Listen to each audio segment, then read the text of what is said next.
SGIS online ગુરુકુળના સામાજિક વિજ્ઞાનના લેક્ચરની અંદર હું આરબી સોનગરા વિદ્યાર્થી મિત્રો આપનું હાર્દિક સ્વાગત કરું છું. મિત્રો, આપણે 20મા પાઠમાં ભારતની સામાજિક સમસ્યાઓ અને પડકારોનો એ અભ્યાસ કરી રહ્યા છીએ.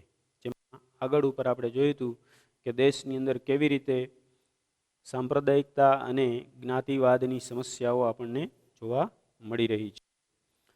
સાથે મિત્રો, આપણા દેશની સામાજિક બાબતોની અંદર સામાજિક સમરસતા જળવાઈ રહે, દરેક વર્ગને જે છે એ પોતાના રાષ્ટ્ર પ્રત્યે સદભાવની લાગણી જન્મે, બધાને પોતાનું ગૌરવ જળવાય તે પ્રકારનું જીવન જીવી શકે તેવી બંધારણની અંદર ખાસ જોગવાઈઓ જે છે એ આપણને થયેલી જોવા મળે છે.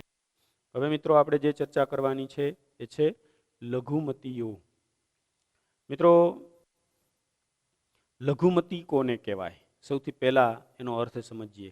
આમ તો બંધારણની અંદર એની કોઈ સ્પષ્ટ વ્યાખ્યા છે એ આપણને લઘુમતીની આપવામાં આવી નથી. પરંતુ મિત્રો, ધર્મ કે ભાષાના આધારે કોઈ પણ પ્રદેશમાં કે પ્રદેશના વિસ્તારની અંદર બહુમતીમાં ન હોય તેવા લોક સમૂહને લઘુમતી કહેવામાં આવે છે. ફરીથી, કે કોઈ પણ પ્રદેશમાં કે પ્રદેશના વિસ્તારોમાં ધર્મ કે ભાષાના આધારે બહુમતીમાં ન હોય તેને લઘુમતી કહેવામાં આવે છે.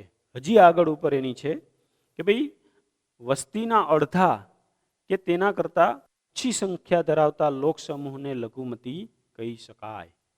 કોઈ પણ પ્રદેશ કે દેશના ભાગની અંદર, વિસ્તારની અંદર કે દેશમાં, ફરીથી, કે જે બહુમતી નથી, યાની કે એની વસ્તી અડધા કરતાં ઓછી હોય તેવા લોક સમૂહને શું કહેવાય? લઘુમતી કહેવાય. મિત્રો, દરેક લઘુમતીની નોંધ રાષ્ટ્રીય સ્તરે અને રાજ્ય સ્તરે અલગ અલગ રીતે લેવામાં આવે છે. યાને કે ધર્મ, ભાષા કે અન્ય કોઈ પણ પ્રકારે લઘુમતી કે બહુમતીમાં કયો વર્ગ આવે છે એમની ગણના જે છે એ રાષ્ટ્રીય સ્તરે અલગ રીતે લેવાય છે અને રાજકીય સ્તરે જે છે એ પણ અલગ રીતે લેવામાં આવે છે. રાજ્ય સ્તરે હવે કઈ એ સમજીએ. સૌથી પહેલા મિત્રો, આપણે જાણીએ છીએ કે દેશની અંદર ઘણી વખત એવું બને છે કે દેશની અંદર કોઈ સંપ્રદાય કે ધર્મ કે ભાષાના આધારે કોઈ વ્યક્તિ બહુમતીમાં હોય, એ રાજ્ય સ્તરે લઘુમતીમાં પણ હોઈ શકે છે. અને જે રાજ્ય સ્તરે લઘુમતીમાં હોય તે રાષ્ટ્રીય સ્તરે બહુમતીમાં પણ હોઈ શકે છે. જાણીએ છીએ કે કેટલાય રાજ્યો એવા છે કે રાજ્યની અંદર ધર્મ કે સંપ્રદાયના આધારે કેટલાક લોકો લઘુમતીમાં છે, તો રાષ્ટ્રીય સ્તરે એ બહુમતીમાં છે. એવી જ રીતે રાજ્ય સ્તરે બહુમતીમાં છે એવા લોકો રાષ્ટ્રીય સ્તરે લઘુમતીની અંદર જોવા મળે છે. દાખલા તરીકે પંજાબની અંદર જે જોવો તો આપણને ખ્યાલ આવશે. એવી રીતે કાશ્મીરની અંદર, આ બધા પ્રદેશોની અંદર આપણને જોવા મળે કે જે લોકો રાષ્ટ્રીય બહુમતીમાં છે, રાજ્ય સ્તરે લઘુમતીમાં, અને રાજ્ય સ્તરે બહુમતી એ રાષ્ટ્રીય સ્તરે લઘુમતીમાં જોવા મળે છે. લઘુમતીઓને મિત્રો બહુમતીઓની જેમ જ સમાન ધોરણે અધિકારો પ્રાપ્ત થયેલા છે. લઘુમતીઓની સંસ્કૃતિ, લિપિ અને ભાષા તથા તેમના સંસ્કૃતિને પ્રોત્સાહન મળે તે માટે બંધારણની અંદર કેટલીક ખાસ વિશેષ જોગવાઈઓ કરવામાં આવી છે. કેમ કે તેમાં હિતોના કલ્યાણ, રક્ષણ, વિકાસ માટે રાષ્ટ્રીય લઘુમતી પંચની રચના કરવામાં આવી છે. જો યાદ રાખજો, લઘુમતીઓના કલ્યાણ અને વિકાસ તથા તેમના હિતોના રક્ષણ માટે રાષ્ટ્રીય લઘુમતી પંચની રચના કરવામાં આવી છે. ત્યાર પછી આપણે ધાર્મિક સ્વતંત્રતાની વાત કરીએ, જે આપણને મૂળભૂત અધિકારોની અંદર પ્રાપ્ત થયેલું છે. એની અંદર શું જોગવાઈ છે? તો કે ધાર્મિક સ્વતંત્રતાનો અધિકાર લઘુમતીઓને એ વિશ્વાસ અપાવે છે કે તે ધર્મના પ્રચાર, પ્રસાર અને પ્રોત્સાહન માટે પ્રયત્નો કરી શકે છે. એની સ્વતંત્રતા પ્રાપ્ત થયેલી છે મૂળભૂત અધિકાર દ્વારા. અને કાયદો એ બળપૂર્વક ધર્માંતરણને માન્ય રાખતો નથી. એટલે કે કોઈ ધર્મ વિશેષ કે કોઈ ધર્મ વિશેષ વ્યક્તિ જે છે એ કોઈ પણ વ્યક્તિને બળજબરીપૂર્વક જે છે એ ધર્માંતરણ કરાવી શકતું નથી. ત્યાર પછી તો કે સરકારી સહાય, ફરીથી યાદ રાખજો કે સરકારી સહાય લે કોઈ ધાર્મિક કાર્ય માટે શિક્ષણ સંસ્થા એ ધાર્મિક શિક્ષણ આપી શકતી નથી. ફરીથી યાદ રાખજો કે સરકારી સહાયથી ચાલતી કોઈ પણ શૈક્ષણિક સંસ્થા એ પોતાના સંસ્થાની અંદર ધાર્મિક શિક્ષણ આપી શકતી નથી. તમામ ધાર્મિક સમુદાયોને પોતાના ધર્મના વ્યવસ્થાપન, ધાર્મિક કાર્યો માટે સંપત્તિ મેળવવાનો અને તેમની દેખરેખ રાખવાનો અધિકાર મળેલો છે. યાની કે એમના દ્વારા તે પોતાના ધર્મ અને સંપ્રદાયના પ્રચાર પ્રસાર માટે કાર્ય કરી શકે છે. આ એક છૂટ મળેલી છે. પણ ફરીથી યાદ રાખજો કે કોઈ પણ શિક્ષણ સંસ્થા કે જે કોના દ્વારા ચાલતી હોય તો કે સરકારી સહાય દ્વારા ચાલતી હોય તેની અંદર ધાર્મિક શિક્ષણ આપી શકાતું નથી. ત્યાર પછી બીજો મૂળભૂત અધિકાર આપણે જે છે એ છે સાંસ્કૃતિક અને શૈક્ષણિક અધિકાર. મિત્રો, આ અધિકાર જે છે એ પણ લઘુમતીઓને તેની લિપિ અને સંસ્કૃતિ જાળવવા અને તેનું રક્ષણ કરવા માટે એ બંધારણની અંદર તેમને જોગવાઈ થયેલી છે. આ મૂળભૂત અધિકારની અંદર કયો? સાંસ્કૃતિક અને શૈક્ષણિક અધિકાર. સરકારી સહાય મેળવતી કોઈ પણ સંસ્થામાં, ફરીથી બીજો અહીંયા ધ્યાન રાખજો મુદ્દો, કે સરકારી સહાય મેળવતી કોઈ પણ સંસ્થામાં ધર્મ, વંશ, જાતિ, વર્ણ કે ભાષા કોઈ પણ પ્રકારે પ્રવેશ મેળવતો અટકાવી શકાશે નહીં. સમાજના તમામ પોતાની પસંદગી પ્રમાણે ભાષા, લિપિ તેનો વિકાસ કરવાનો અને તે સંસ્થાઓ સ્થાપવાનો અને વિકસાવવાનો અધિકાર છે. દરેકને પોતાના સંપ્રદાય, પોતાની ભાષા, પોતાની લિપિ તેને વિકસાવવાનો, તેની શૈક્ષણિક સંસ્થા સ્થાપવાનો અધિકાર છે. પરંતુ ભારતીય લઘુમતીના બાળકોને પ્રાથમિક શિક્ષણ, ફરીથી યાદ રાખજો, ભારતીય લઘુમતીઓના બાળકોને પ્રાથમિક શિક્ષણ માતૃભાષામાં મળે તેવી વ્યવસ્થા રાજ્ય સરકાર કરે છે. દાખલા તરીકે ગુજરાત છે તો ગુજરાતની અંદર તમામ બાળકોને ગુજરાતી ભાષામાં શિક્ષણ મળે તેવી વ્યવસ્થા રાજ્ય સરકાર કરી આપે છે. અન્ય ભાષાને પ્રોત્સાહન આપવું હોય કે અન્ય ભાષા પોતાના એ લિપિ વિકસાવવી હોય તો જે તે લઘુમતી પોતાના ભાષા આધારિત કે આધારિત શૈક્ષણિક સંસ્થા સ્થાપી શકે. રાજ્ય સરકાર છે એ માત્ર માતૃભાષા પર આધારિત જે છે એ શાળાઓ ચલાવે છે. ત્યાર પછી મિત્રો અનુસૂચિત જાતિઓ અને અનુસૂચિત જનજાતિઓ. હવે અનુસૂચિત જાતિ અને અનુસૂચિત જનજાતિ કોને કહેવાય? સૌથી પહેલા એ સમજી લ્યો કે અનુસૂચિત જાતિ એટલે શું? તો કે અનુસૂચિત જાતિ એટલે એવા લોકો કે જેના અસ્પૃશ્યતા, જેમની સાથે અસ્પૃશ્યતાનું આચરણ કરવામાં આવે છે. આમ તો ભારતના બંધારણની અંદર મિત્રો અસ્પૃશ્યતાનું આચરણ જે છે એ ગુનો ગણાય છે.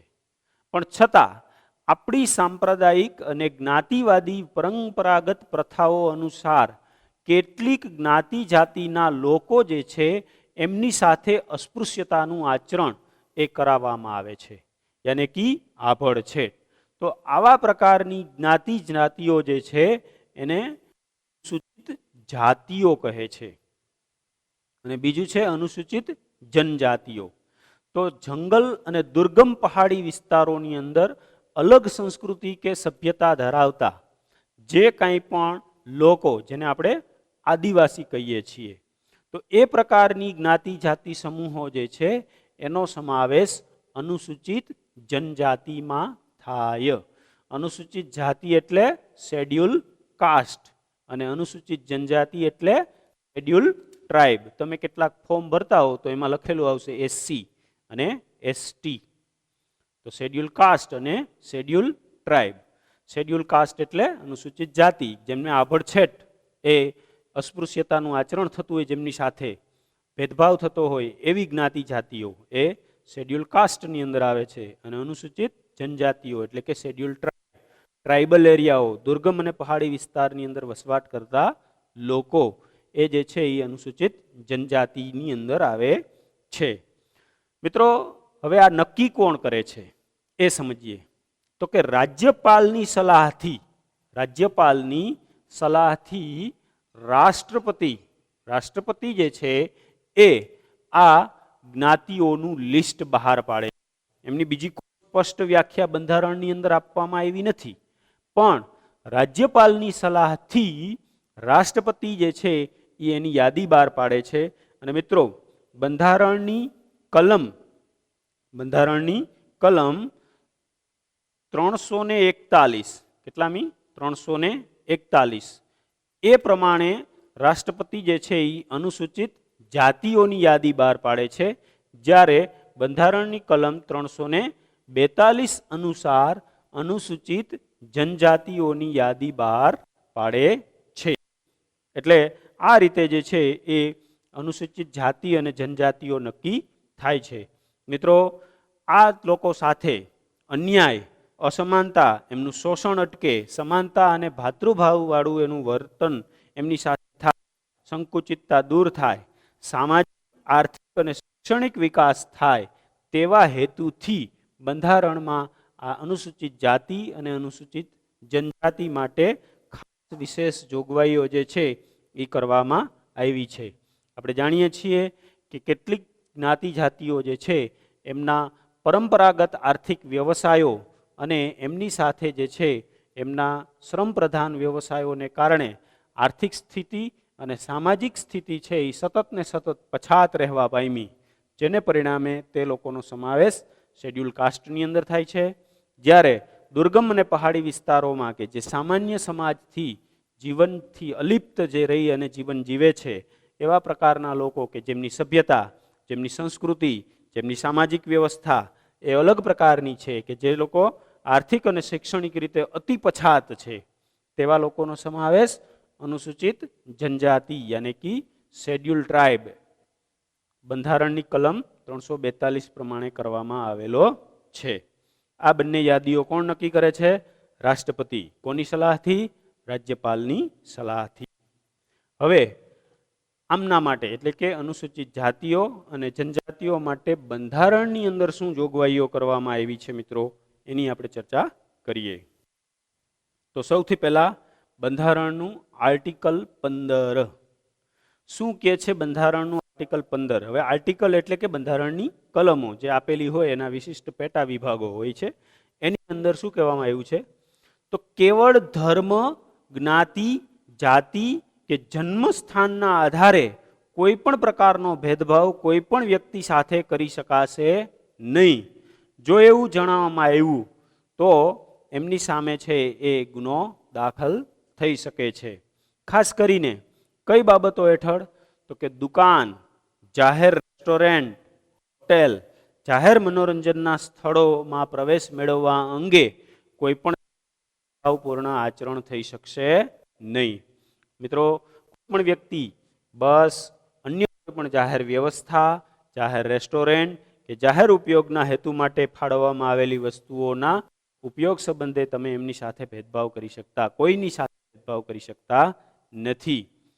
કુવા, તળાવ, સ્નાન માટેના ઘાટ, રસ્તાઓ અથવા અથવા અંશતઃ રાજ્ય તરફથી નિભાવાતા જાહેર જનતા માટે અર્પણ કરાયેલા કોઈ પણ જાહેર સ્થળ જે છે એમના ઉપર કોઈ પણ પ્રકારની ગેરલાયકાત, જવાબદારી, નિયંત્રણ કે શરતો લાદી શકાતી નથી.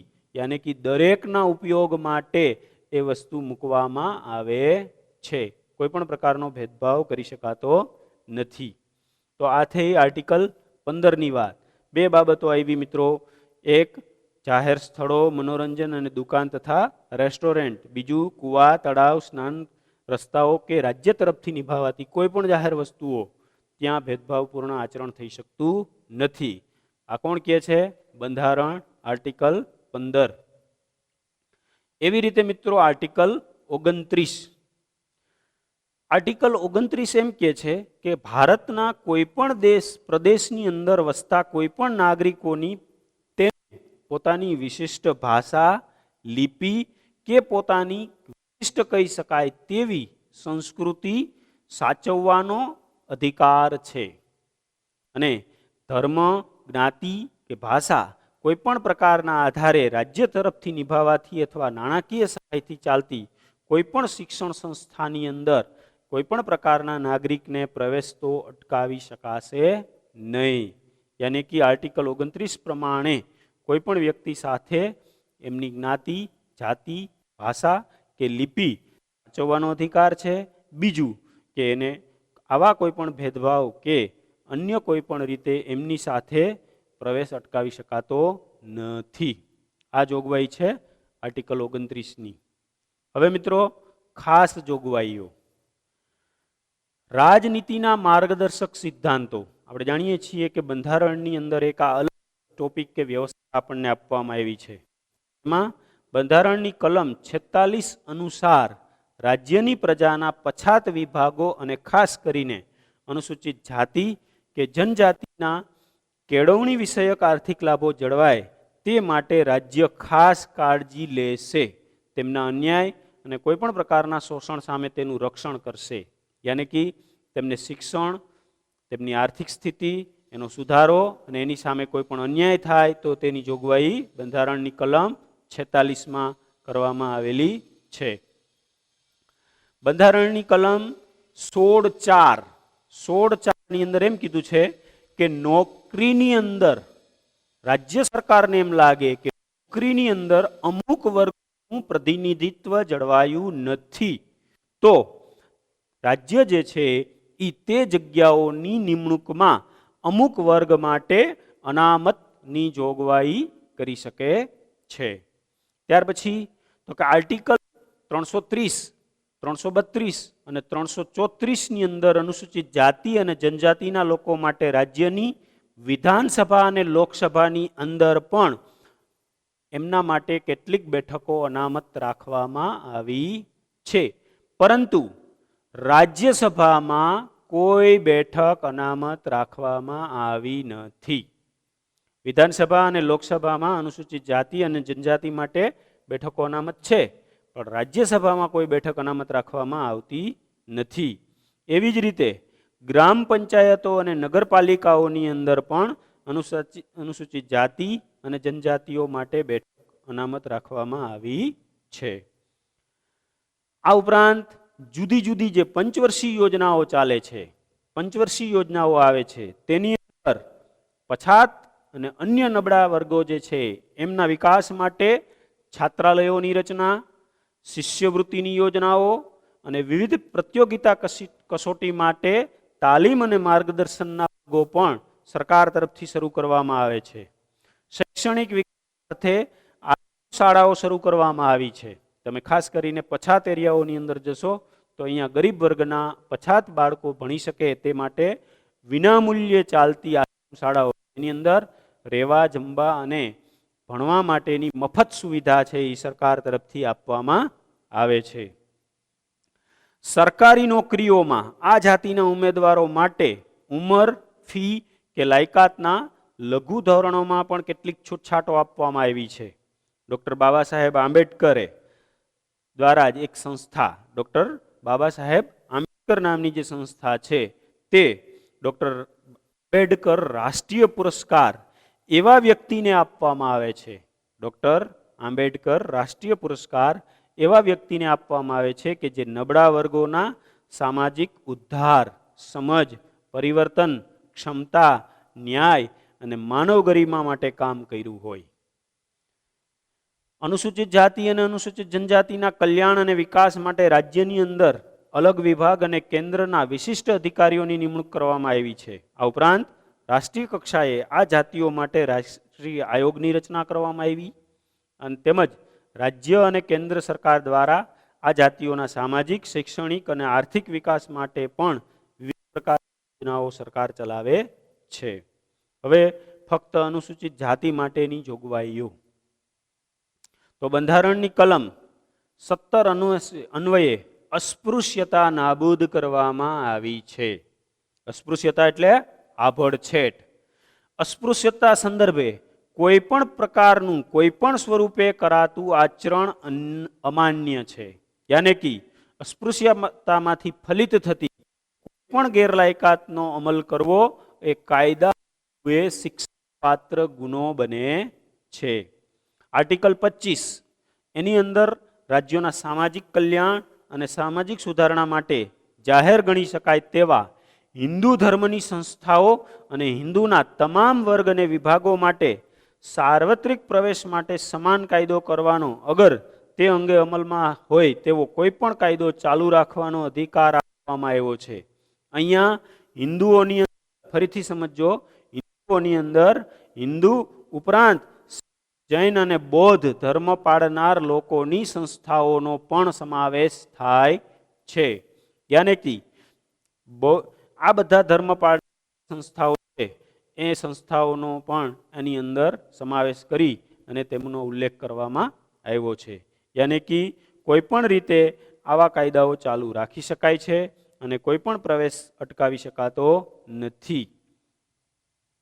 ત્યાર પછી ફક્ત અનુસૂચિત જનજાતિ માટેની જોગવાઈઓ. જનજાતિ એટલે રખડતું ભટકતું અથવા તો ટ્રાઇબલ એરિયાઓની અંદર આદિવાસી જે લોકો છે એમના માટે.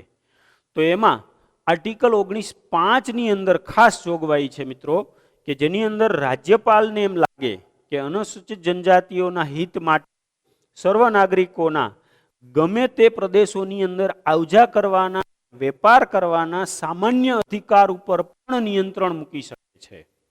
કોના હિત માટે? અનુસૂચિત જનજાતિઓના હિત માટે. શા માટે આવું કરવામાં આવે છે? તો કે તેનાથી અનુસૂચિત જનજાતિના જે વિસ્તારો કે જેની અંદર જમીનની ફેરબદલી, નાણાં ધીરધાર અને અન્ય પ્રકારે અનુસૂચિત જનજાતિઓનું થતું શોષણ અટકાવી શકાય અને તેમનું રક્ષણ કરી શકાય તેવા કાયદાઓ ઘડવામાં આવ્યા છે.